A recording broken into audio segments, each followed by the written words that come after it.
हाँ, तो आज के इस वीडियो में dual nature of radiation and matter, तो dual nature of radiation and matter का अपन क्या देखने वाले हैं। तो wave particle duality of radiation, wave particle duality of electromagnetic radiation. Electromagnetic क्या बोला मैंने, रेडिएशन बोला। अब रेडिएशन का मतलब लाइट, तो लाइट के वेव और पार्टिकल दोनों नेचर होते हैं।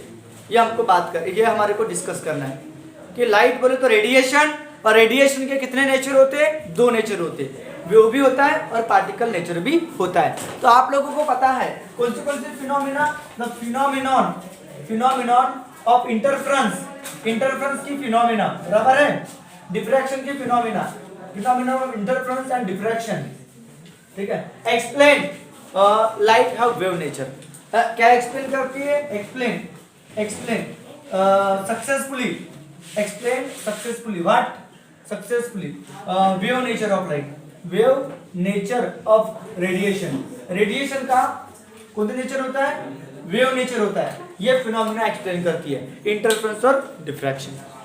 इंटरफेरेंस और डिफ्रैक्शन की फिनोमिना क्या एक्सप्लेन करती है कि लाइट को कौन सा नेचर होता है, वेव नेचर होता है, वो एक्सप्लेन करता है। फिर आपको बताया था phenomenon of photoelectric effect, phenomenon of photoelectric effect, ठीक है। The phenomenon of photoelectric effect explain what particle nature of electromagnetic radiation. क्या रेडिएशन बोलोगे, मतलब रेडिएशन बोले तो लाइट का पार्टिकल नेचर कौन एक्सप्लेन करती है, कौन सी फिनोमिना एक्सप्लेन करती है, फोटोइलेक्ट्रिक इफेक्ट फिनोमिना। आपको पता है फोटोइलेक्ट्रिक इफेक्ट में रेडिएशन जो होती है पार्टिकल नेचर की तरह बिहेव करती है। तो इस तरह से देखो ड्यूअल नेचर रेडिएशन का, वेव नेचर भी और कौन सा नेचर, पार्टिकल नेचर भी। ये बात तो क्लियर होगी। अब सवाल उठता है कि रेडिएशन पार्टिकल की तरह बिहेव कब करती है, जब रेडिएशन किसी मेटल सरफेस के साथ में इंटरेक्ट करती है, जब रेडिएशन किसी मैटर के साथ में इंटरेक्ट करती है। The radiation associated with particle, क्या when radiation interact with a matter then it behave as a particle and that particle is called photon. उस पार्टिकल को अपन क्या बोलते हैं, फोटोन बोलते हैं। बात सही है कि जब रेडिएशन किसी मेटल सरफेस के ऊपर मतलब मैटर के साथ में इंटरेक्ट करती है, जब लाइट किसी मैटर के साथ में इंटरेक्ट करती है, तब वो किस तरह बिहेव करती है कि पार्टिकल से बनी हुई है, ऐसे बिहेव करती है, और उस पार्टिकल को हम क्या बोलते हैं, फोटोन बोलते हैं। तो मैंने आपको बताया था कि जब रेडिएशन बोले तो लाइट इंटरेक्ट विथ किसके साथ में इंटरेक्ट करती है, मैटर के साथ में, देन ये तब it behave as a it made by particle। ये कैसे बनी है, पार्टिकल, और उस पार्टिकल को क्या बोलते हैं, this particle is called photon, बराबर है। फिर से रिपीट करो, जब रेडिएशन इंटरेक्ट करता है किसके साथ में, मैटर के साथ में, तब वो इस तरह से बिहेव करती है कि वो बनी है कैसे, पार्टिकल से, और उस पार्टिकल को क्या बोलते हैं, फोटोन। और उस फोटोन की क्या होती है, पार्टिकल है, तो हर पार्टिकल के पास में क्या होती है, एनर्जी होती है। जिसके पास मास होता है, ठीक है, उसके पास क्या होती है, एनर्जी होती है। तो इसके पास जो एनर्जी होती है, द एनर्जी ऑफ फोटोन की जो एनर्जी होती है वो E equal to h nu होती है, ठीक है। एंड मोमेंटम, अब मोमेंटम भी रहेगा, मोमेंटम ऑफ फोटोन का जो मोमेंटम रहेगा is P equal to, momentum को P से नोट करते हैं, ठीक, H बाय P, मोमेंटम को किस तरह से लिखेंगे, P से। तो मोमेंटम का फार्मूला क्या होगा, मोमेंटम ऑफ फोटोन, ओके, तो मास इनटू क्या, वेलोसिटी, देखिए, मास इनटू क्या, वेलोसिटी, ये मोमेंटम होगा। उसके बाद मोमेंटम भी रहेगा और क्या रहेगा, एनर्जी भी रहेगी। हाँ, तो इसी से हम इससे प्रूव कर सकते हैं। इसको अगर अपने को फ्रीक्वेंसी के फॉर्म में लिखना है, तो फ्रीक्वेंसी के बाद बस ये एनर्जी जो h न्यू है, बस इसके अपॉन में c लगा दो। मोमेंटम का फार्मूला ये भी है, h न्यू बाय c। अभी मोमेंटम का फार्मूला ये कैसे आया, तो दो इक्वेशन को कंबाइन करके आया। एक आइंस्टाइन का इक्वेशन पता ना, इक्वल टू mc का स्क्वायर, और एनर्जी की वैल्यू क्या थी, h न्यू थी, बराबर है h न्यू। और इसको c इंटू सी लिखोगे, हाँ c इंटू सी लिख दिया, तो ये मास इंटू वेलोसिटी यानी आपका मोमेंटम है, और ये डिवाइड में आ गया h न्यू बाय c, ये आपका मोमेंटम हो गया। मतलब आपको एनर्जी भी फ्रीक्वेंसी के फॉर्म में लिखना है और मोमेंटम भी किसके फॉर्म में लिखना है, फ्रीक्वेंसी के फॉर्म में लिखना था। फिर से मैं रिपीट करूं कि फोटो इंटरफेरेंस की फिनोमेना, डिफ्रैक्शन की फिनोमेना सक्सेसफुली एक्सप्लेन करती है कि लाइट को कौन सा नेचर होता है, वेव नेचर। फिर फोटो इलेक्ट्रिक इफेक्ट आपको पता है कि लाइट पार्टिकल के फॉर्म में आती है, उस पार्टिकल को हम फोटोन बोलते हैं। ये फोटोन जब मैटर के साथ में इंटरेक्ट करते हैं तो इलेक्ट्रिक करंट पैदा होता है, फोटो इलेक्ट्रिक इफेक्ट। तो photo electric effect particle nature होता है करके, लाइट में पार्टिकल नेचर होता है करके एक्सप्लेन करता है। तो ये पार्टिकल नेचर कब होता है, तो जब लाइट किसी मैटर के साथ में इंटरेक्ट करती है, मैटर के साथ में इंटरेक्ट करती है, तब वो कैसे बनी है, ये मतलब वो किस तरह बिहेव करती है कि वो बनी है कैसे, पार्टिकल से। और उस पार्टिकल को क्या बोलते हैं, फोटोन बोलते हैं। फोटोन की energy h equal to nu होती है, और फोटोन का momentum h nu by c होता है, ठीक है। अब बताओ, जब ये फोटोन किसके साथ में कोलाइड करता है, इलेक्ट्रॉन के साथ में कोलाइड करता है। When photon make a collision with the electron, जब इलेक्ट्रॉन के साथ में टकराता है तो ये फोटोन अपनी पूरी की पूरी एनर्जी, पूरा का पूरा मोमेंटम कंजर्व करता है। मतलब एनर्जी लॉस नहीं होती और मोमेंटम भी लॉस नहीं होता, बस वो इलेक्ट्रॉन में क्या होता है, ट्रांसफर होता है। हाँ, लेकिन फोटोन जो होता है, फोटोन में भी एब्जॉर्ब या न्यू फोटोन में भी क्रिएट, मतलब फोटोन कंजर्व नहीं होता, फोटोन कंजर्व नहीं होता। फोटोन एक तो एब्जॉर्ब हो जाएगा, मतलब डिस्ट्रॉय हो जाएगा, या नया फोटोन बन जाएगा। लेकिन एनर्जी और क्या कंजर्व होता है, मोमेंटम। तो मैंने आपको वही बताया था कि व्हेन जब फोटोन क्या करेगा, फोटोन कोलाइड विथ क्या, इलेक्ट्रॉन के साथ में जब कोलाइड करेगा, तब इसकी टोटल एनर्जी एंड मोमेंटम, इसकी टोटल एनर्जी और मोमेंटम क्या हो गया बताओ, आर कंजर्व्ड होगा।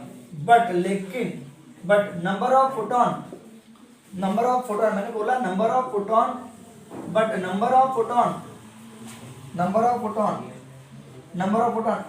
may not be conserved, number of photon may not be क्या, कंजर्व्ड, वो कंजर्व नहीं होगी। तो क्या हो गए, दैट इज, इसका मतलब that is the photon are absorb, photon एक तो एब्जॉर्ब हो गए, फोटोन इज एब्जॉर्ब हो जाएगा, या फिर क्या हो जाएगा, या फिर और न्यू फोटोन क्या हो जाएगा, क्या होगा, न्यू फोटोन कैन बी क्या क्रिएटेड। ये भी आपको मैंने बताया था। फिर मैंने आपको और एक बात बताया था कि फोटोन इलेक्ट्रिकली क्या होता है, न्यूट्रल होता है। फोटोन इलेक्ट्रिकली कैसा होता है, neutral. It not deflected by magnetic and electric field, ना वो मैग्नेटिक फील्ड से ना इलेक्ट्रिक फील्ड से क्या होता, डिफ्लेक्ट नहीं होता। एक पॉइंट आप लोग और लिख सकते थे यहाँ पे कि फोटोन जो होता है, फोटोन इलेक्ट्रिकली क्या होता है, फोटोन इज इलेक्ट्रिकली क्या होता है, न्यूट्रल होता है, neutral. That is it is not deflected by both magnetic and क्या, इलेक्ट्रिक फील्ड। तो इलेक्ट्रिक फील्ड और मैग्नेटिक फील्ड दोनों से डिफ्लेक्ट नहीं होता। तो इतनी सारी बातें आप लोगों को याद रखना है। Wave particle duality of electromagnetic radiation. चलो इसका स्क्रीनशॉट ले लो अच्छे से, हम आगे बढ़ते हैं, ठीक है। हाँ, तो अभी अपन ने देखे wave particle duality of radiation बोलते लाइट को दो नेचर होते हैं, वेव नेचर भी होता है और पार्टिकल। उसी तरह मैटर के भी दो नेचर होते हैं, पार्टिकल। मैटर के अंदर तो पार्टिकल पहले से ही है, अब मैटर के अंदर वेव रहेगा। तो matter associated with wave, matter wave की तरफ बिहेव करेगा, जब वो मोशन में रहेगा। याद रखना, अगर मैटर मोशन में है तो वो वेव की तरफ बिहेव करेगा। तो लाइट में क्या होता था, लाइट जब मोशन में होती है तो वेव की तरफ बिहेव करती है, और जब किसी मैटर के साथ में टकराती है तो किस तरफ बिहेव करती है, पार्टिकल की तरफ। लेकिन मैटर की बात कैसी है, मैटर के अंदर तो पहले से पार्टिकल है, वो मैटर जो रेस्ट में मतलब वो पार्टिकल है, लेकिन जब वो मोशन में आएगा तो वो किस तरह बिहेव करेगा, वेव, तो वेव की वेवलेंथ होगी। तो डी ब्रोगली ने बताया, तो डी ब्रोगली नाम के साइंटिस्ट ने, तो मैं बात करूंगा यहाँ पे अपन डी ब्रोगली हाइपोथेसिस की बात करेंगे। डी ब्रोगली, ध्यान देना अच्छे से, D Broglie hypothesis, D Broglie hypothesis. Hypothesis का मतलब क्या होता है, उसने जो थ्योरी बताया, जो कंडीशन बताया कि मैटर वेव के तरह और पार्टिकल की तरह बिहेव करेगा, तो मैटर तो पहले से पार्टिकल है, वो वेव की तरह कब बिहेव करेगा, ये बताया किसने, डी ब्रोगली। तो डी ब्रोगली ने कब बताया, तो 1924 में, इन 1924 में उसने बताया, इन 1924 में, इन 1924, ठीक है। De Broglie suggested that, de Broglie ने बताया, डी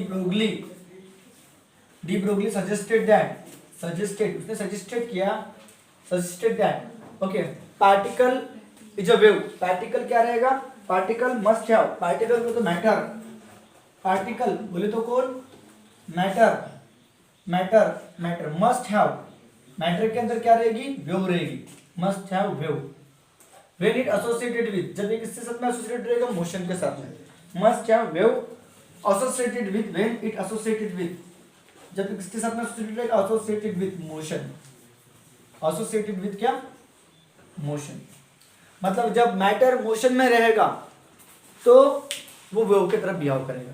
अब मैटर वेव की तरफ बिहेव कर रहा है तो वेव की क्या होती है, वेवलेंथ होती है, वेव की क्या होती है, वेवलेंथ होती है। तो मैटर की जो वेवलेंथ होगी, इसने वेवलेंथ बताया कि h/p होगी करके, h/p, तो मतलब वेवलेंथ जो रहेगी इसकी, तो wavelength associated with the particle, the wavelength जो रहेगी, वेवलेंथ एसोसिएटेड विद पार्टिकल, जब पार्टिकल के साथ में जो वेवलेंथ एसोसिएटेड, पार्टिकल जब मोशन में आएगा तो वो किस तरह बिहेव करेगा, वेव की तरफ बिहेव करेगा, तो वेव की क्या होगी, वेवलेंथ होगी क्या नहीं होगी, तो जो वेवलेंथ रहेगी, बोलता है कि de Broglie propose that wavelength of the particle, तो ऐसे लिखोगे, डी ब्रोगली ने बताया, तो डी ब्रोगली की बात करेंगे, तो डी ब्रोगली ने बताया, डी ब्रोगली प्रपोज दैट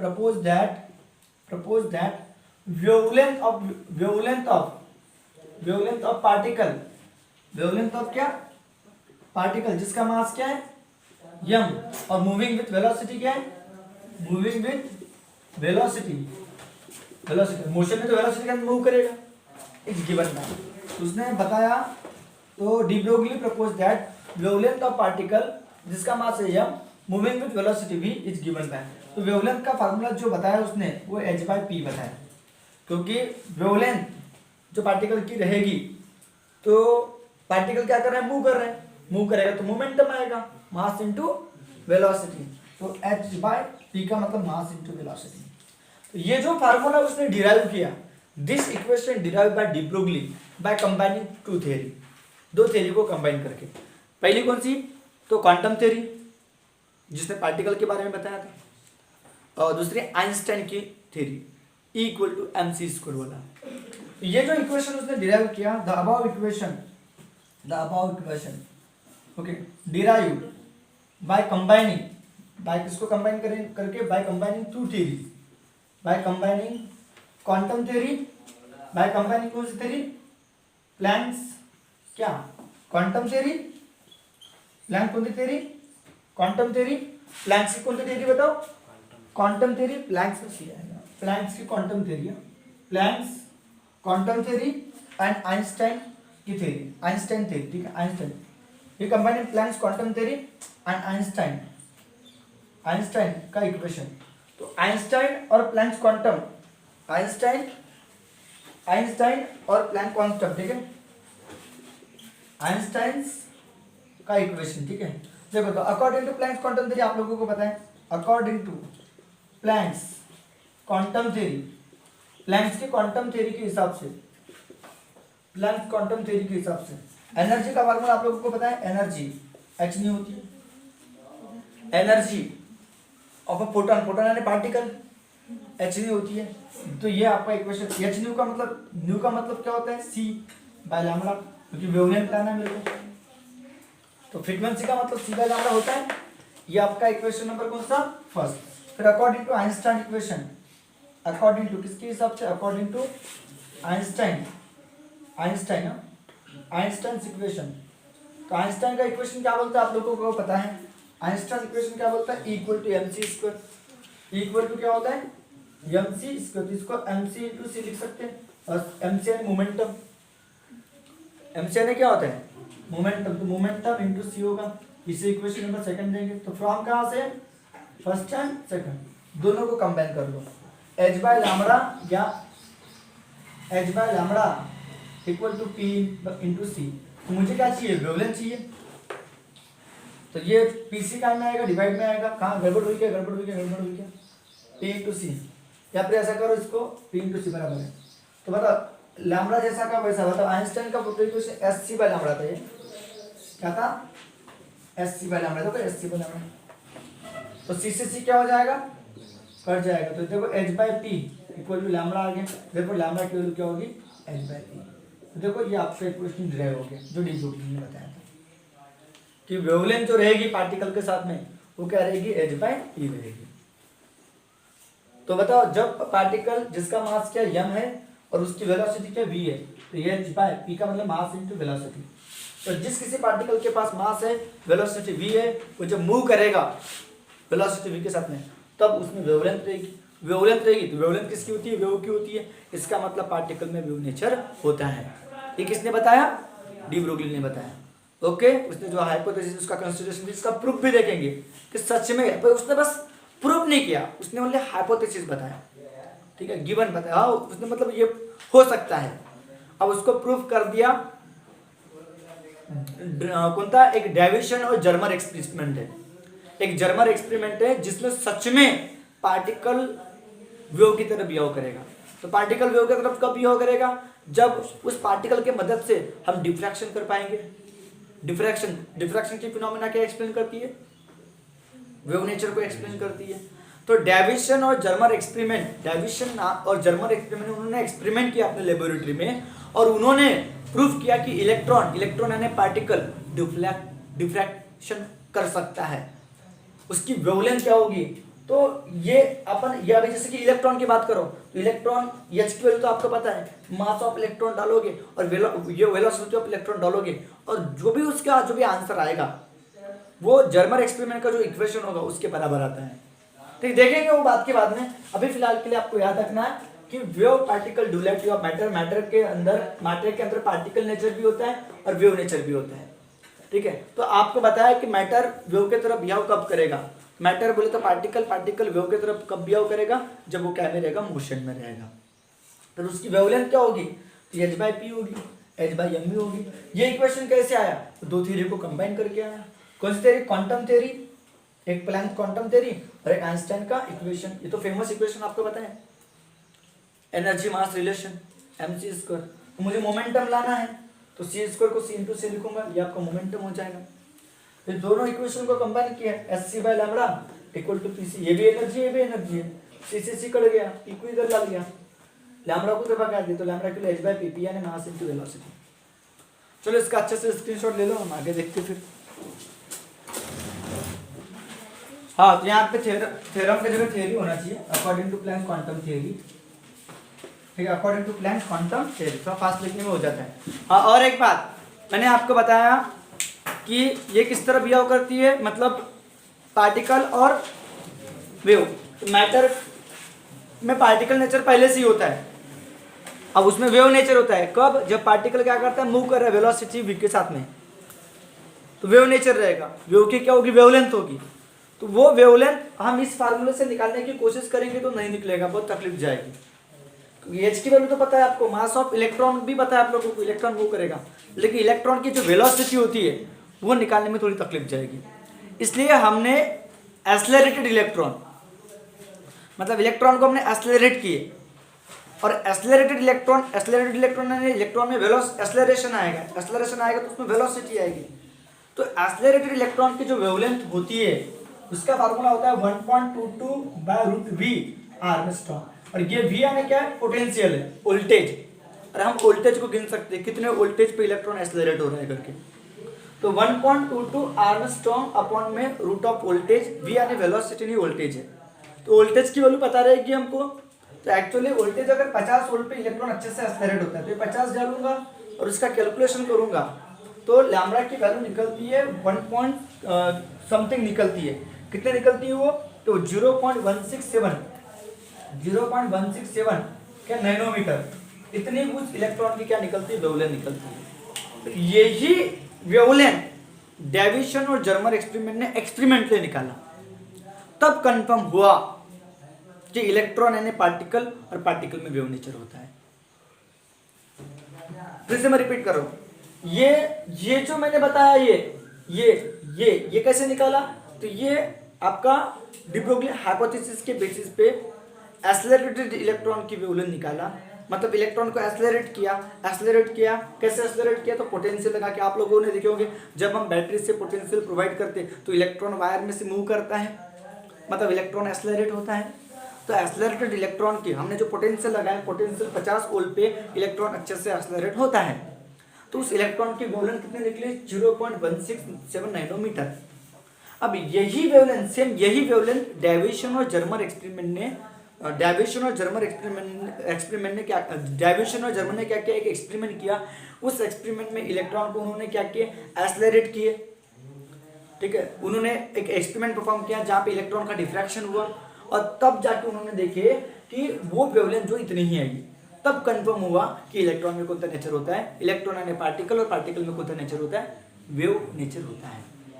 तो चलो पहले ये वाला फार्मूला हम डिराइव कर लेते हैं, वेवलेंथ ऑफ एक्सेलरेटेड इलेक्ट्रॉन। तो चलो हेडिंग लगाओ, वेवलेंथ ऑफ क्या?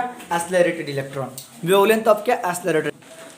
हाँ, तो वेवलेंथ ऑफ एक्सेलरेटेड इलेक्ट्रॉन कितना है? 1.227 है, 22 नहीं था, और रूट में वोल्टेज आर्मस्ट्रॉन्ग 1.227 और 1.227 नहीं 12.227 नैनोमीटर रहेगा, नैनोमीटर में रहेगा। अगर आर्मस्ट्रॉन्ग में कन्वर्ट करोगे तो 12.27 रूट वी आर्मस्ट्रॉन्ग होगा। ठीक है, अगर आर्मस्ट्रॉन्ग में कन्वर्ट करोगे तो 12 पॉइंट आएगा। अगर यहाँ आर्मस्ट्रॉन्ग का मतलब -10 मीटर बराबर है, तो इसको अगर 1 पॉइंट करूंगा तो नैनोमीटर हो जाएगा, 10 का पावर -9। ठीक है, तो ये आप लोगों को याद रखना है, 1.22 नहीं है, 12.27।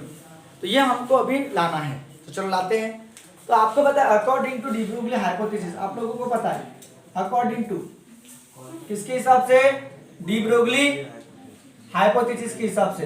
According to de Broglie hypothesis के हिसाब से, hypothesis the wavelength of accelerated electron, जो वेवलेंथ रहेगी किसकी? इलेक्ट्रॉन की। The wavelength of accelerated electron according to de Broglie hypothesis. Okay, moving electron, अबे एक्सेलरेट मत करो, मूविंग करो। Moving electron as a wavelength, उसकी जो वेवलेंथ होती है as a wavelength lambda equal to कितना? h/p। ये आप लोगों को पता है। बस इस p की वैल्यू निकालना है मेरे को, p ये इसकी वैल्यू निकाल के ये लाना है। अब देखते आता है क्या तुम। ठीक है, अब बताओ जब इलेक्ट्रॉन को एक्सेलरेट करेंगे, इसे इक्वेशन नंबर फर्स्ट दे देता हूँ। अब इलेक्ट्रॉन को एक्सेलरेट करेंगे, कैसे एक्सेलरेट करेंगे? तो पोटेंशियल लगा के।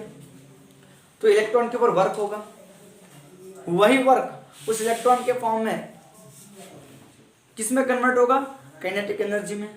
फिर से रिपीट करो, जब इलेक्ट्रॉन को हम क्या लगाएंगे? पोटेंशियल लगाएंगे।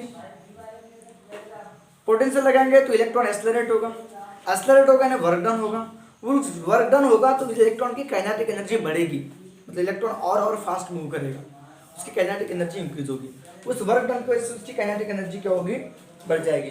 तो वेन क्या बोल रहा है कि वेन इलेक्ट्रॉन, जब इलेक्ट्रॉन जिसका मास क्या m, of mass m, okay, accelerated by कैसे? पोटेंशियल से, potential v, then work is done, work क्या होगा?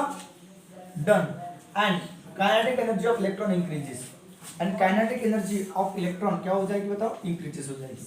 Kinetic energy of electron is क्या होगी? इंक्रीजेस हो जाएगी। ठीक है, तो काइनेटिक एनर्जी का फार्मूला क्या होगा? बताओ, आपको पता है इलेक्ट्रॉन को हमने पोटेंशियल प्रोवाइड किया, ये फार्मूला मैंने आपको बताया था कि इलेक्ट्रॉन को जब हम पोटेंशियल लगाएंगे तो उसकी काइनेटिक एनर्जी क्या हो जाएगी? बढ़ जाएगी, क्योंकि वर्क डन होगा। और काइनेटिक एनर्जी का फार्मूला आप लोगों को पता है 1/2 mv का स्क्वायर। ठीक है, और इलेक्ट्रॉन होल जैसा का वैसा। अब मुझे यहाँ पे मोमेंटम लाना, वेवलेंथ लाने के लिए मोमेंटम लाना पड़ेगा। तो मोमेंटम का फार्मूला मास इनटू वेलोसिटी होता है, तो ये वेलोसिटी का स्क्वायर, तो ये भी मास का स्क्वायर होना चाहिए। तो दोनों तरफ मल्टीप्लाई करेंगे, कैसे? मल्टीप्लाई बोथ साइड कैसे? तो बाय मास से, क्यू मास m से, क्यू क्योंकि ये भी स्क्वायर तो ये भी स्क्वायर होना चाहिए, तो 1/2 m का स्क्वायर v का स्क्वायर हो जाएगा और equal to mass m v हो जाएगा। ये v यानी वोल्टेज है, ये v यानी वेलोसिटी है, ये v यानी क्या बताओ? वोल्टेज है, ठीक है, वोल्टेज। अब बताओ ये आपका मोमेंटम होगा, ये आपका मोमेंटम का स्क्वायर होगा और ये क्या होगा? 2mev होगा। स्क्वायर हटेगा तो क्या में जाएगा? रूट में जाएगा, तो 2mev, ठीक है। तो ये वैल्यू कहाँ पुट करोगे? इस इक्वेशन नंबर फर्स्ट में पुट करोगे। तो now equation number first become, आपका इक्वेशन नंबर फर्स्ट क्या बन जाएगा? तो इक्वेशन नंबर फर्स्ट बन जाएगा लैम्बडा इक्वल टू h/p, तो p के जगह क्या आएगा? रूट में 2mev। ये v यानी वोल्टेज है, ये v यानी क्या है? वोल्टेज है, m यानी क्या है? मास है, और e यानी क्या है? चार्ज ऑफ इलेक्ट्रॉन है।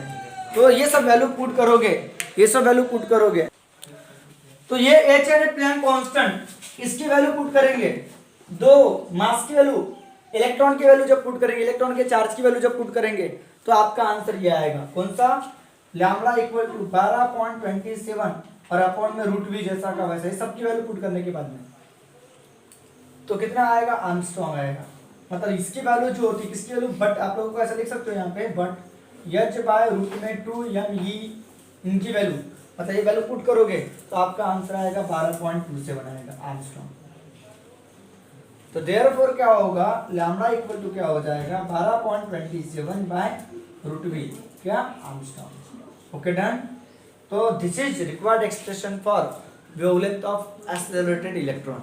तो this is required expression for, यही आपका क्या है? This is required expression for किसके लिए? एक्सप्रेशन फॉर वेवलेंथ ऑफ क्या? तो एक्सेलरेटेड क्या? Electron, accelerated electron.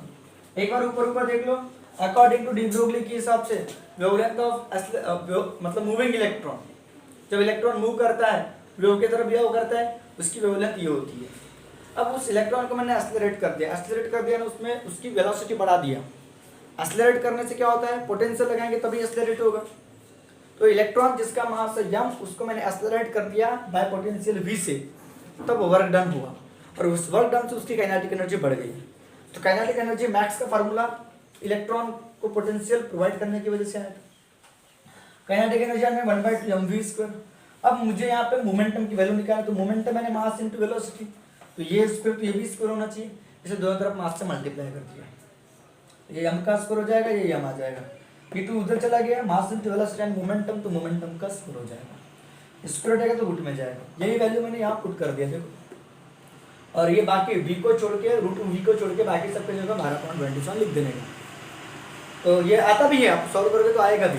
तो 12.27 12.27 अपॉन में root v angstrom, this is wavelength of क्या? Accelerated electron. चलो लिख लो इसको। हाँ, अब बात करेंगे डेविसन और जर्मर एक्सपेरिमेंट। तो ये इन्होंने फर्स्ट टाइम डेमोन्स्ट्रेशन किया 1927, डी ब्रोगली ने 1924 में बताया था। ये कहानी चालू हुई थी 1905 से, कहानी खत्म हुई 1927, ठीक है, 1927। तो 1927 में डेविसन और जर्मर ने डेमोन्स्ट्रेशन किया, और डेमोन्स्ट्रेशन में बताया, कंफर्म किया कि इलेक्ट्रॉन को वेव नेचर होता है। मूविंग इलेक्ट्रॉन मतलब जो इलेक्ट्रॉन मोशन में होता है उसमें कौन सा नेचर होता है? वेव नेचर होता है। उन्होंने एक्सपेरिमेंटल प्रूव किया। तो ये 1927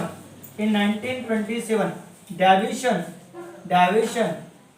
एंड जर्मर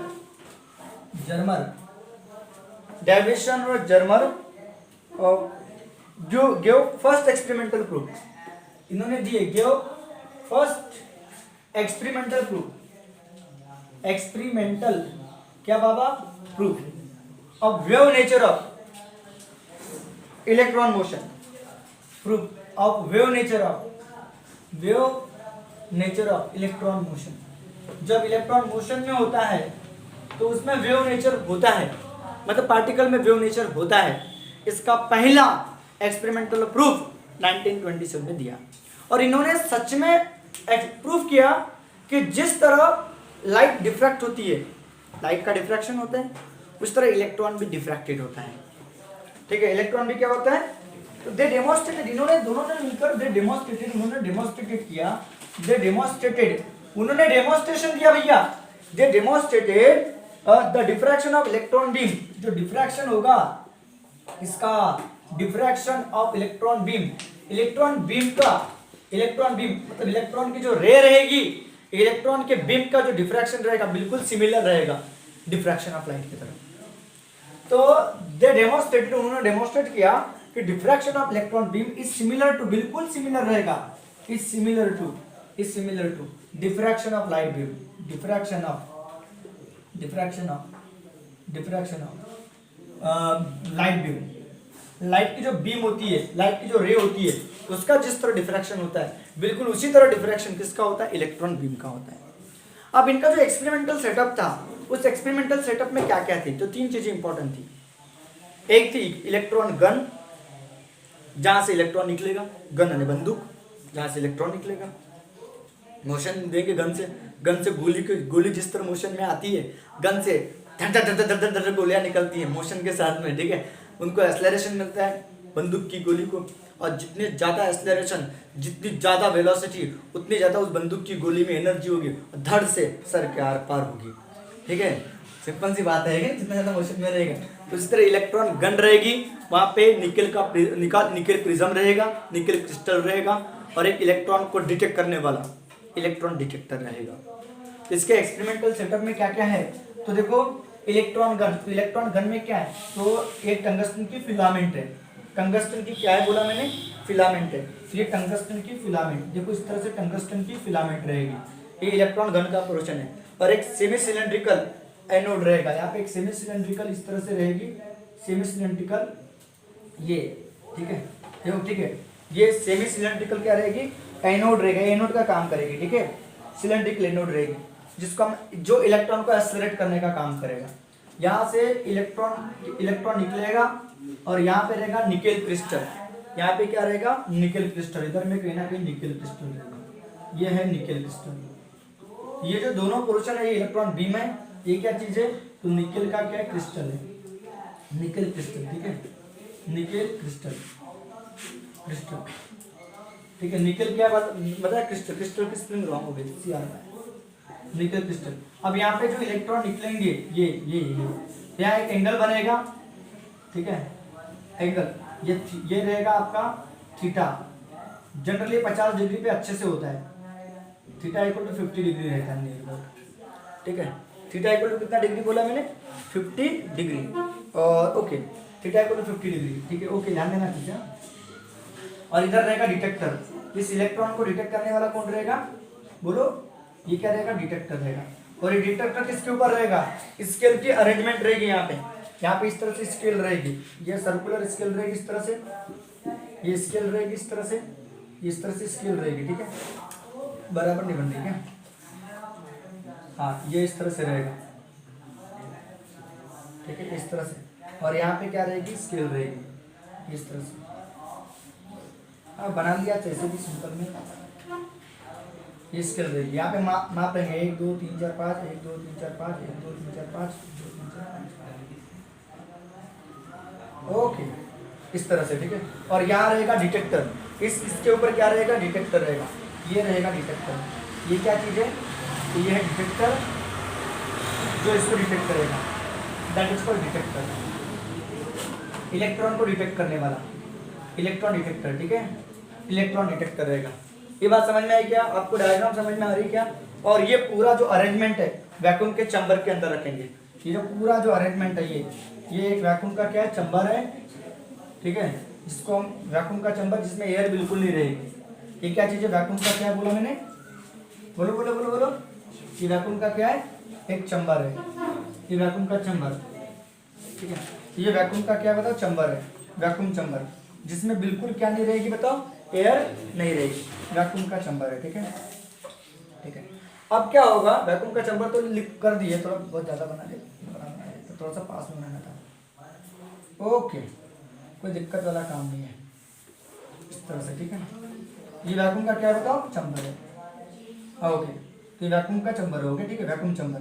अब बताओ यहाँ पे जो ये इलेक्ट्रॉन बीम दिख रही है, तो इसको हम हाई लो टेंशन बैटरी पे कनेक्ट करेंगे और इसको हम हाई पोटेंशियल पे लगाएंगे।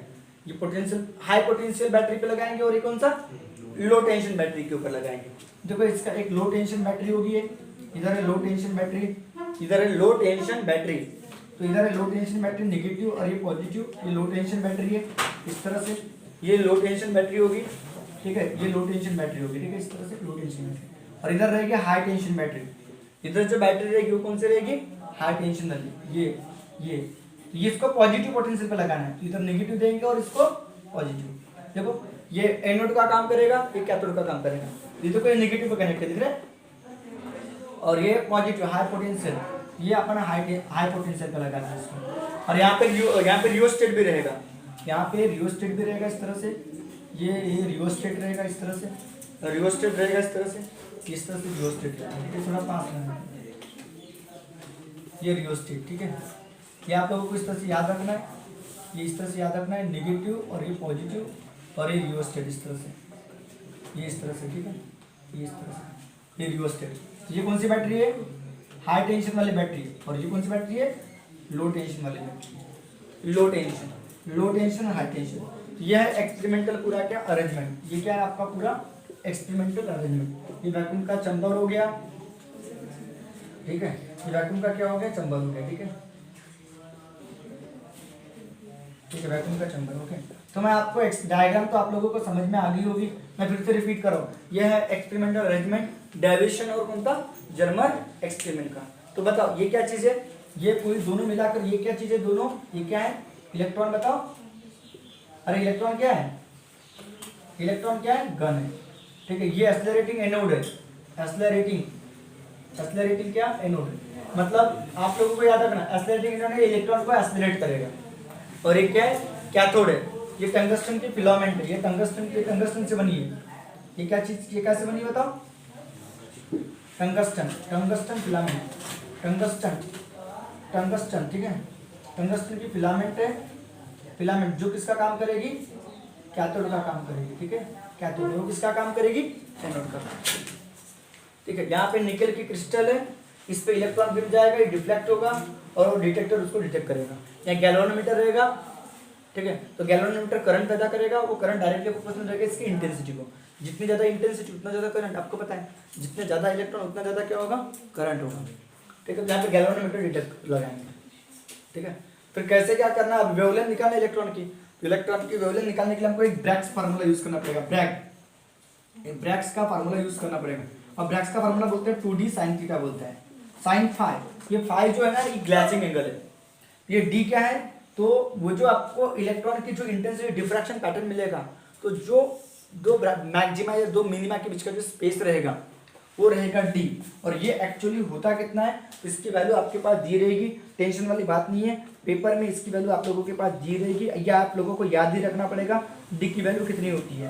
तो d की वैल्यू जो होती है 0.91, कितनी बोला मैंने, 0.91, 10 का पावर -10 होती है, ये आप लोगों को याद रखना पड़ेगा। किसकी वैल्यू बोला मैंने, छोटे वाले डी की वैल्यू, छोटे वाले डी की वैल्यू आप लोगों को याद ही रखनी पड़ेगी, कितनी होती है बोला मैंने, 0.91, 10 का पावर कितना, तो जी छोटा डी की वैल्यू होती है 0.91, 10 का पावर -10, बिल्कुल आर्मस्ट्रॉन्ग होती है, ये आप लोगों को याद रखना है। और ग्लासिंग एंगल इसको बोलते हैं, ग्लासिंग एंगल, ये आपका स्कैटरिंग एंगल है थीटा, ये कौन सा एंगल है बोला मैंने, स्कैटरिंग एंगल, जो बीम स्कैटर होते हैं स्कैटरिंग एंगल है, स्कैटरिंग एंगल। जिसका फार्मूला होता है ग्लासिंग एंगल कैसे निकालते हैं, तो 90 - θ/2, जो थीटा रहेगा उसका आधा, मतलब उसके आधे रहेंगे, ठीक है, 50 के आधे, या वो उसकी वैल्यू जो भी होगी उसका क्या रहेगा, वो आधा रहेगा। तो जो भी इसका आंसर निकलेगा वो सब वैल्यू पुट करके गारंटी कि आपका आंसर, जब भी बताया था मैंने 0.165 नैनोमीटर, जब भी कितना निकला था बताओ, 7 निकला था, ये वाले फार्मूले के 12.27 अपन में वोल्टेज, अपन में वोल्टेज बोला था कि नहीं बोला था, तो वोल्टेज कितना रहना चाहिए बोला था, 50 बोला था, ये वैल्यू पुट करोगे तो कितना आंसर आएगा, 0. कितना बोला था, 167 नैनोमीटर बोला था। और ये प्रैक्टिकली अपन ने जो देखे कि ये 5 वगैरह जो भी वैल्यू पुट करके ये 1.65, तो अप्रोक्सीमेटली दोनों इक्वल हो गए। तो इससे प्रूफ हुआ कि इलेक्ट्रॉन को कौन सा नेचर होता है, वेव नेचर होता है। चलो इसके बारे में हम डिटेल में अभी देखेंगे एक एक चीजें। पहले इसका स्क्रीनशॉट ले लो डायग्राम का, फिर बाद में इसके बारे में डिटेल में हम लोग जानेंगे, ठीक है। चलो इसका पहले स्क्रीनशॉट ले लो अच्छे से। हाँ ओके, तो जो एक्सपेरिमेंटल अरेंजमेंट था आपका, एक्सपेरिमेंटल अरेंजमेंट, तो उसमें क्या क्या है बताओ आप लोग को। 3 कंपोनेंट मेन दिखेंगे, ठीक है। The experimental arrangement for electron diffraction, जो एक्सपेरिमेंटल अरेंजमेंट है, द एक्सपेरिमेंटल अरेंजमेंट। हाँ, और एक बात बताना भूल गया, जब भी 50 वोल्ट पे मैंने बोला था अच्छे से इलेक्ट्रॉन बीम निकलते हैं, लेकिन 50 वोल्ट पे नहीं, वो 54 वोल्ट है। तो आप लोगों को याद रखना वोल्टेज कितना है, 54 वोल्ट याद रखना। हाँ? कितना वोल्ट, 54 वोल्ट। 50 हो गया था जब भी 54 करना है उसको, ठीक है। हाँ चलो ठीक है, आगे बढ़ते हैं। The experimental arrangement of electron diffraction, जो इलेक्ट्रॉन का जो डिफ्रैक्शन होता है उसका जो एक्सपेरिमेंटल अरेंजमेंट है एज शोन इन फिगर, बराबर है, as shown in figure. Figure में आप लोगों को दिख रहा है, ठीक है, फिगर में आप लोगों को दिख रहा है, ठीक है।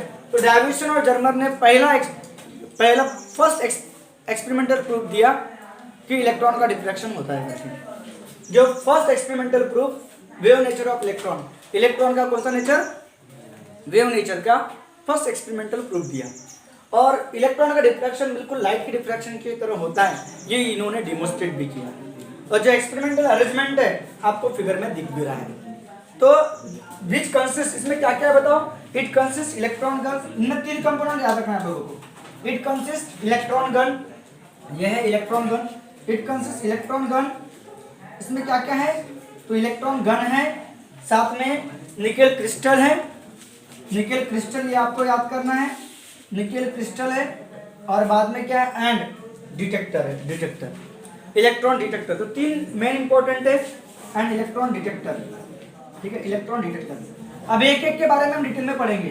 तो बताओ इलेक्ट्रॉन गन में क्या क्या है, तो टंगस्टन की फिलामेंट है, और एक क्या है, सिलेंड्रिकल एक्सेलरेटिंग क्या है, एनोड है। तो आपको याद रखना कि electron gun has, electron gun, अब बात करेंगे इलेक्ट्रॉन गन की, तो इलेक्ट्रॉन गन हैज क्या, tungsten filament coated with barium oxide. इसमें कोटेड है, कैसे कोटेड है, बेरियम ऑक्साइड, जो इलेक्ट्रॉन इमिशन की इफिशिएंसी को बढ़ाएगा। मतलब इलेक्ट्रॉन जो इमिटेड होगा, इमिशन होगा इलेक्ट्रॉन का, उसकी इफिशिएंसी बढ़ जाएगी, ठीक है। तो मैंने क्या बताया कि electron gun has tungsten filament, इसमें टंगस्टन की क्या है, फिलामेंट है, टंगस्टन फिलामेंट, टंगस्टन की क्या है, फिलामेंट है, coated with barium oxide.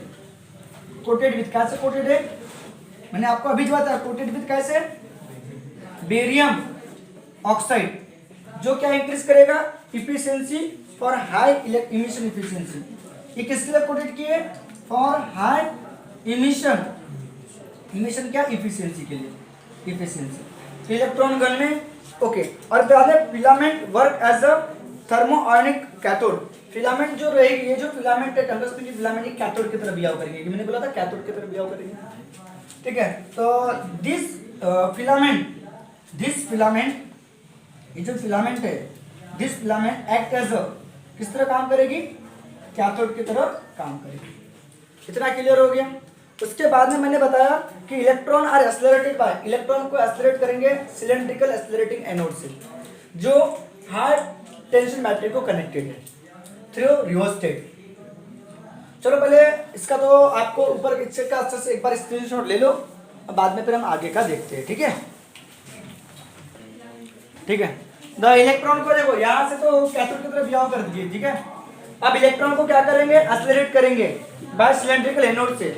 The electron जो होंगे, इलेक्ट्रॉन आर एक्सेलरेटेड, इलेक्ट्रॉन को एक्सेलरेटेड करेंगे बाय कैसे, सिलेंड्रिकल क्या, सिलेंड्रिकल क्या, anode, anode which is at a high tension battery, जो हाई पोटेंशियल पे रहेगा, which is at a high positive voltage पे रहेगा, which is at a high positive क्या, पॉजिटिव क्या, पोटेंशियल, हाई पॉजिटिव पोटेंशियल पे रहेगा। वो कितना वोल्ट, वो भी 54 volt, V equal to 54 volt पे रहेगा। अब बताओ ये जो इलेक्ट्रॉन निकले हैं, okay, this accelerated electron falls on nickel crystal and scattered at a different angle. अलग अलग एंगल पे और अलग अलग इंटेंसिटी पे क्या होगी, डिफ्रैक्ट होगी। Which are detect by electron detector which move on a circular scale, जो किसके ऊपर मूव कर रहा है, सर्कुलर स्केल पे मूव कर रहा है। तो तो मैंने बोला दीज एक्सेलरेटेड, ये जो एक्सेलरेटेड इलेक्ट्रॉन बीम है, electron beam are falls on, are falls, ये किसके ऊपर फॉल्स होंगे, फॉल्स ऑन किसके ऊपर, निकल क्रिस्टल के ऊपर, निकल क्रिस्टल के ऊपर, and scattered at a different scattering angle, at different angle पे और डिफरेंट इंटेंसिटी पे क्या होंगे, स्कैटर्ड होंगे। ओके, एंड स्कैटर्ड वो क्या होंगे, स्कैटर्ड होंगे, scattered at a different angle, अलग अलग एंगल पे, अलग अलग एंगल पे, different angle and different intensity, and क्या, different intensity, different intensity. Okay, which are detected by, जो कैसे डिटेक्ट हो गए, which are detected by electron detector, which are detected by, जिनको हम कैसे डिटेक्ट करेंगे, डिटेक्टेड बाय इलेक्ट्रॉन, कैसे, डिटेक्टर से, इलेक्ट्रॉन डिटेक्टर से, electron detector. Okay, which move on, जो किसके ऊपर मूव कर रहे हैं, विच move on circular scale, circular scale दिख रही है, सर्कुलर स्केल, सर्कुलर स्केल के ऊपर मूव कर रहे हैं, ठीक है। ओके, अब बताओ ये जो इलेक्ट्रॉन डिटेक्टर की वजह से गैल्वेनोमीटर में इलेक्ट्रिक करंट पैदा होगा, क्या पैदा होगा बोला मैंने, इलेक्ट्रिक करंट। ओके, मैंने बताया आप लोगों को current was measure with the help of galvanometer, यहाँ पे करंट क्या होगा, the current was measured in galvanometer, measured in galvanometer which connected to, जो किसको कनेक्टेड है, विच कनेक्टेड टू किसको बाबा, connected to electron detector, which connected to electron detector. अब एक बात बताओ, ध्यान दो अच्छे से, कि गैल्वेनोमीटर में जो करंट पैदा होगा तो गैल्वेनोमीटर पे डिफ्लेक्शन देगा, तो गैल्वेनोमीटर में जो डिफ्लेक्शन देगा, वहां पे पॉइंटर रहेगा, वो डिफ्लेक्शन देगा, तो उसका जो डिफ्लेक्शन रहेगा वो डायरेक्टली प्रोपोर्शनल रहेगा इंटेंसिटी ऑफ लाइट को, इंटेंसिटी ऑफ इलेक्ट्रॉन बीम की इंटेंसिटी को डायरेक्टली प्रोपोर्शनल रहेगा। तो मैंने बता दिया कि जो डिफ्लेक्शन रहेगा, डिफ्लेक्शन ऑफ गैल्वेनोमीटर, डिफ्लेक्शन यानी current, deflection of galvanometer is directly proportional to, ये किसको डायरेक्टली प्रोपोर्शनल रहेगा, इज डायरेक्टली प्रोपोर्शनल टू किसको बाबा, इंटेंसिटी ऑफ क्या बोला मैंने, इलेक्ट्रॉन बीम की इंटेंसिटी को डायरेक्टली प्रोपोर्शनल रहेगा, ये भी मैंने आप लोगों को बता दिया, ठीक है। ओके, तो बताओ एक्सेलरेटिंग पोटेंशियल मतलब किसके लिए है, कि इंटेंसिटी जो रहेगी, जो इलेक्ट्रॉन बीम की इंटेंसिटी कब ज्यादा रहेगी, तो जब स्कैटर्ड एंगल 50 डिग्री का रहेगा और पोटेंशियल कितना रहेगा, 54 वोल्ट का रहेगा। अब बताओ जितनी ज्यादा इंटेंसिटी उतना ज्यादा डिफ्लेक्शन देगा, तो मैंने बता दिया कि आप लोगों को बताया कि intensity of diffracted electron beam, जो डिफ्रैक्टेड इलेक्ट्रॉन बीम है उसकी जो इंटेंसिटी रहेगी वो किसके ऊपर डिपेंड रहेगी, कब ज्यादा रहेगी, कब पीक रहेगी, कब मैक्सिमम रहेगी, जब स्कैटरिंग एंगल कितना रहेगा, 50 डिग्री का रहेगा और पोटेंशियल कितना रहेगा, 54 वोल्ट का रहेगा। तो ये बात आप लोगों को याद रखनी है। अब मैं ये डायग्राम यहाँ पे पूछ देता हूँ, आप लोगों को समझ में तो आ गया। ओके, तो मैंने बताया इलेक्ट्रॉन को हमने कैसे एक्सेलरेट किए, सिलेंड्रिकल एनोड से एक्सेलरेट किए, ठीक है। तो deflection of galvanometer is directly proportional to intensity of electron beam, ठीक है। ओके, फिर मैंने आपको बताया कि इलेक्ट्रॉन को एक्सेलरेट किया कैसे, सिलेंड्रिकल एनोड से, जो कनेक्टेड है किसको, हाई पोटेंशियल पे, हाई पॉजिटिव पोटेंशियल पे कनेक्टेड है, V इक्वल टू 54 वोल्ट। फिर ये एक्सेलरेटेड इलेक्ट्रॉन किसके ऊपर फॉल हुआ, निकल क्रिस्टल के ऊपर, तो अलग अलग इंटेंसिटी पे, अलग अलग एंगल पे क्या हो गए, स्कैटर्ड हो गए। ओके, और फिर वो किसने डिटेक्ट किया, इलेक्ट्रॉन डिटेक्टर ने, ठीक है, विच move on circular scale, circular scale के ऊपर क्या कर रहा है, मूव कर रहा है। फिर current was measured in galvanometer, अब डिटेक्टर को गैल्वेनोमीटर कनेक्ट है तो गैल्वेनोमीटर करंट मेजर करेगा और गैल्वेनोमीटर डिफ्लेक्शन देगा, तो वो डिफ्लेक्शन किसको डायरेक्टली प्रोपोर्शनल रहेगा, इंटेंसिटी ऑफ इलेक्ट्रॉन की। तो जो इंटेंसिटी रहेगी, मैं आपको वही बता रहा हूँ कि जो इंटेंसिटी जो रहेगी, intensity of diffracted electron beam, जो डिफ्रैक्टेड इलेक्ट्रॉन बीम है उसकी इंटेंसिटी जो रहेगी, इट पीक रहेगी, पीक का मतलब मैक्सिमम रहेगी, कब, व्हेन स्कैटरिंग एंगल, जब स्कैटरिंग एंगल जो रहेगा आपका, स्कैटरिंग एंगल, जब आपका स्कैटरिंग एंगल कितना रहेगा, स्कैटरिंग एंगल कितना रहेगा, तो थीटा इक्वल टू 50 डिग्री रहेगा एंड पोटेंशियल जो रहेगा पॉजिटिव पोटेंशियल कितना रहेगा, पॉजिटिव पोटेंशियल इज कितना रहेगा, V इक्वल टू 54 वोल्ट रहेगा तब, ठीक है। अब बाय ब्रैग्स फार्मूला, हम ब्रैग्स फार्मूले का यूज करके वेवलेंथ मेजर करेंगे, लेकिन वो वेवलेंथ मेजर करने के पहले वो अकॉर्डिंग टू किसके हिसाब से अपन कौन सा फंडा लगाएंगे, अकॉर्डिंग टू किसके हिसाब से, डी ब्रोगली के हिसाब से। द एक्सेलरेटेड इलेक्ट्रॉन का जो वेवलेंथ होती है, द वेवलेंथ ऑफ, ध्यान देना अच्छे से, the wavelength of accelerated electron आपको पता है, वेवलेंथ ऑफ एक्सेलरेटेड इलेक्ट्रॉन क्या होता है आप लोगों को पता है, लैम्डा इक्वल टू 12.27 याद है आप लोगों को, अपॉन में V वोल्ट और V आर्मस्ट्रांग, ये वेवलेंथ थी। तो V की वैल्यू 54 डालेंगे, 12.27 रूट में 54, इसका आंसर आएगा कितना बोला था मैंने, 1 अगर नैनोमीटर में लोगे तो 0 पॉइंट आएगा, तो 1.67 बोला था आर्मस्ट्रांग, 1.67, अगर नैनोमीटर में लोगे तो 0.167 आएगा, ये आएगा। तो इसे इक्वेशन नंबर कौन सा देंगे, फर्स्ट, ये अकॉर्डिंग टू डी ब्रोगली के हिसाब से, अकॉर्डिंग टू किसके हिसाब से बताओ, डी ब्रोगली के हिसाब से आप लोगों को पता होगा कि वेवलेंथ ऑफ एक्सप्रेशन। अब बताओ यही आंसर किससे आना चाहिए, अभी इससे आएगा।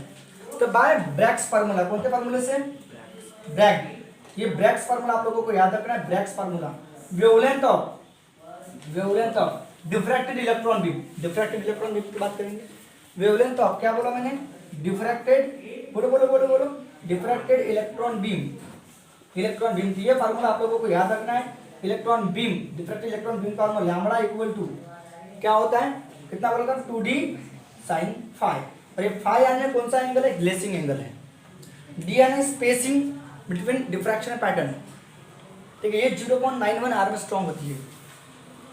ये फाई कैसे निकालते हैं, तो 90 माइनस थीटा बाई 2, ठीक है। तो पहले इतना स्क्रीनशॉट ले लो, फिर आगे देखते हैं। तो ये है ब्रैग्स डिफ्रैक्शन फार्मूला, ये है ब्रैग्स डिफ्रैक्शन फार्मूला, तो ठीक है। तो D as spacing for nickel है, तो स्पेसिंग फॉर निकेल, तो निकेल के लिए स्पेसिंग होती है, स्पेसिंग फॉर निकेल के लिए जो स्पेसिंग होती है, गन से लेकर उधर तक की जो स्केल के लिए निकेल के लिए जो स्पेसिंग होती है वो है डी, और ये डी होता है 0.91 आर्मस्ट्रांग होता है, याद रखना 0.91 आर्मस्ट्रांग। एंड वोल्टेज जो रहेगा V, वोल्टेज नहीं बेटा, क्या ग्लेसिंग एंगल, एंड फाई जो ग्लेसिंग एंगल रहेगा, कौन सा एंगल बोला मैंने, glancing angle, which angle, glancing angle है, ग्लैंसिंग एंगल, ठीक है। वो कितना होगा पता है क्या, फाई है theta minus, sorry 90 minus theta by 2, 90 minus कितना बोला मैंने, थीटा बाई 2, तो 90 माइनस 50 बाई 2, 50 बाई 2 यानी 90 माइनस 25, तो इसका आंसर होगा 65 डिग्री, 65 होता है। तो ये वैल्यू जब यहाँ पुट करेंगे, lambda equal to 2 into 0.91, angstrom का मतलब पता है ना, 0.91 10 का पावर माइनस 10 मीटर, तो 0.91 10 का पावर माइनस 10 इंटू 65, तो इसका आंसर जो आएगा आपका, तो कितना आंसर आएगा बोला था, 1.65 आर्मस्ट्रांग आएगा, और ये इक्वेशन नंबर कौन सा रहेगा, सेकंड। तो फ्रॉम फर्स्ट एंड सेकंड देखो अप्रोक्सीमेटली दोनों बराबर है, तो फ्रॉम कहां से, फर्स्ट एंड सेकंड, ठीक है। ये एक्सपेरिमेंटल वैल्यू है, theoretically value, both are equal है, इसीलिए from equation number first and second it is confirm that, ये कंफर्म हो गया, इट इज कंफर्म दैट, ठीक है, इलेक्ट्रॉन मोशन हैज अ कौन nature, has a wave nature, confirm हो गया, ठीक है। चलो इसका स्क्रीनशॉट ले लो, यहाँ पे आपका टॉपिक ये कंप्लीट हो गया, ठीक है। तो यहाँ पे चैप्टर भी कंप्लीट हो गया, इसके बाद में नेक्स्ट वीडियो में हम न्यूमेरिकल कवर करेंगे इस चैप्टर के पूरे, ठीक है। तब तक के लिए ओके बाय।